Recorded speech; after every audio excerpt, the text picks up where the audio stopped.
بسم اللہ الرحمن الرحیم۔ ظاہر کی روشنی کی تلاش آنکھ کی بینائی سے ہے، اور باطن کے نور کی تلاش قلب منور سے، اور صادق کی پہچان اپنی صداقت سے۔ ایک کافر اپنے کفر پر نازاں پھرتا ہے، ایک مومن اپنے ایمان پر کیوں فخر نہیں کرتا؟ ایک انسان نے دوسرے سے پوچھا، آپ نے زندگی میں پہلا جھوٹ کب بولا؟ دوسرے نے جواب دیا، جس دن میں نے یہ اعلان کیا کہ میں ہمیشہ سچ بولتا ہوں۔ اگر زندگی میں سکون چاہتے ہو تو دوسروں کا سکون برباد مت کرو۔ سب سے پیارا انسان وہ ہوتا ہے جس کو پہلی ہی بار دیکھنے سے دل یہ کہے، میں نے اسے پہلی بار سے پہلے بھی دیکھا ہوا ہے۔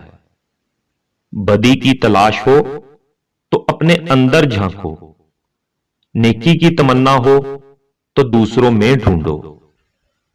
خطرات کے باوجود زندگی وقت سے پہلے ختم نہیں ہو سکتی، اور احتیاط کے باوجود زندگی وقت کے بعد قائم نہیں رہ سکتی۔ بچہ بیمار ہو تو ماں کو دعا مانگنے کا سلیقہ خود بخود آ جاتا ہے۔ اتنا پھیلو کہ سمٹنا مشکل نہ ہو، اور اتنا حاصل کرو کہ چھوڑتے وقت تکلیف نہ ہو۔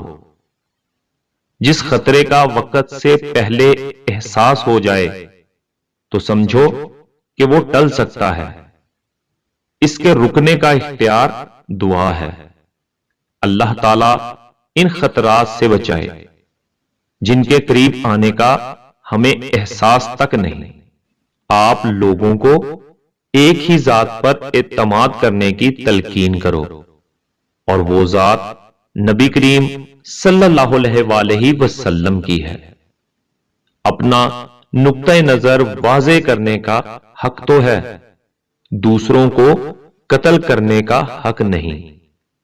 اللہ نے اپنی زمین میں اپنے نہ ماننے والوں کو جس طرح برداشت فرمایا ہوا ہے، اسی طرح ہم بھی دوسروں کو ان کے عقائد کے اختلاف کے باوجود برداشت کیوں نہیں کرتے؟ زندگی میں مختلف نظریات کا ہونا زندگی کا حسن ہے۔ کچھ لوگ انسانوں سے بیزار ہوتے ہیں، اور کچھ لوگ انسانوں سے محبت کرتے ہیں اور اسی میں مر جاتے ہیں، لیکن انسانوں کو تکلیف نہیں دیتے۔ صرف بزرگوں کی یاد منانے سے بزرگوں کا فیض نہیں ملتا، بلکہ بزرگوں کے بتائے ہوئے راستے پر چلنے سے بات بنتی ہے۔ وہ تکلیف جو کسی گناہ کے دم سے آئی ہو سزا کہلاتی ہے، اور ایک وہ تکلیف جو کسی وجہ کے بغیر آئی ہے، وہ آپ کی کتنے ہی سال کی عبادت کی کمی کو پورا کر جاتی ہے۔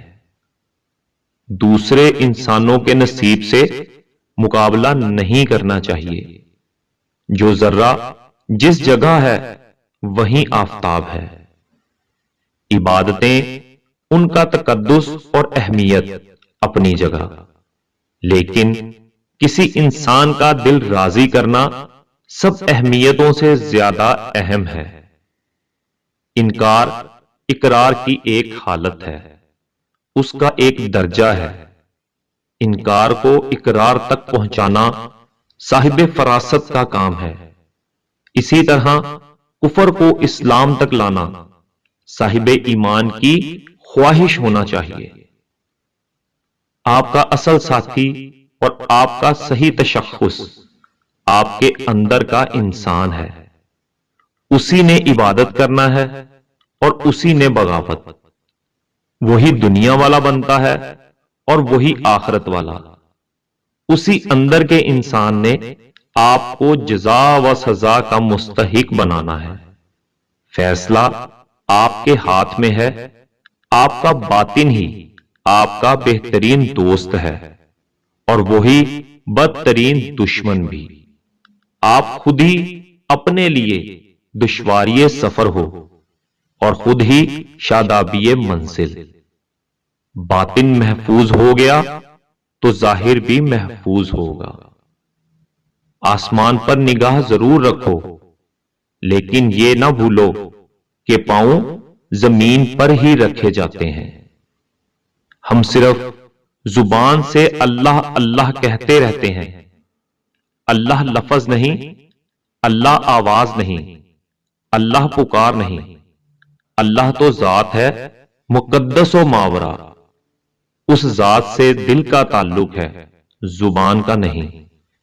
دل اللہ سے متعلق ہو جائے تو ہمارا سارا وجود دین کے سانچے میں ڈل جانا لازمی ہے۔ ہم ایک عظیم قوم بن سکتے ہیں اگر ہم معاف کرنا اور معافی مانگنا شروع کر دیں۔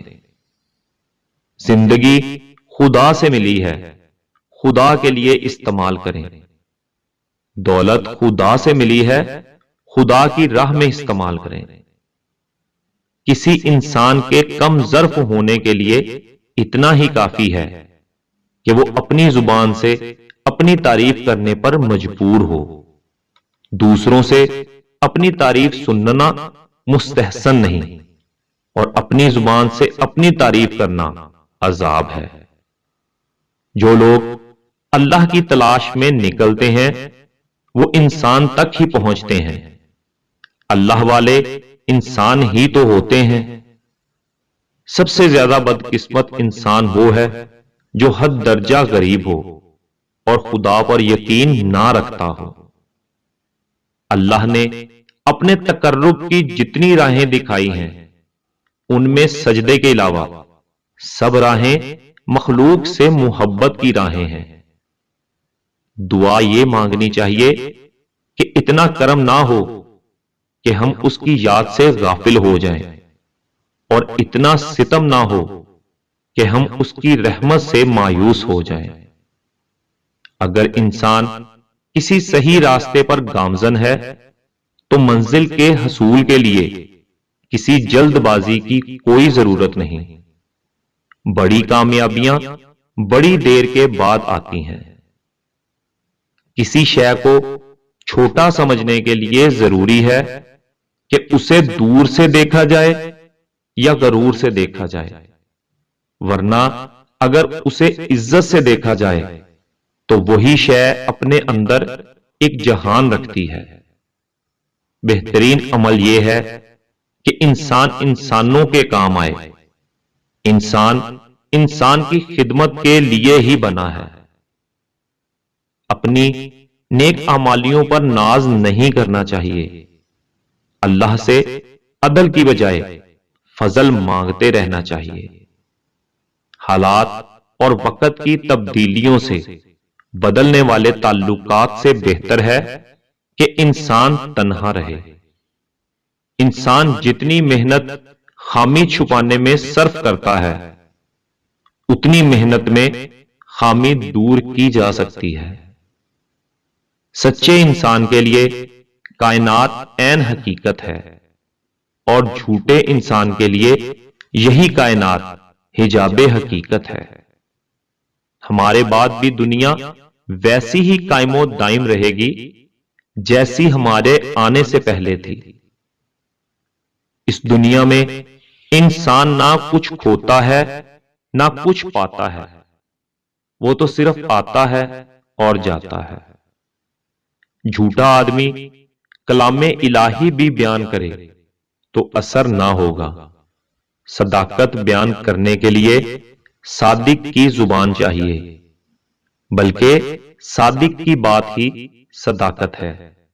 جتنا بڑا صادق اتنی بڑی صداقت۔ اس کی عطاؤں پر الحمدللہ اور اپنی خطاؤں پر استغفر اللہ کرتے ہی رہنا چاہیے۔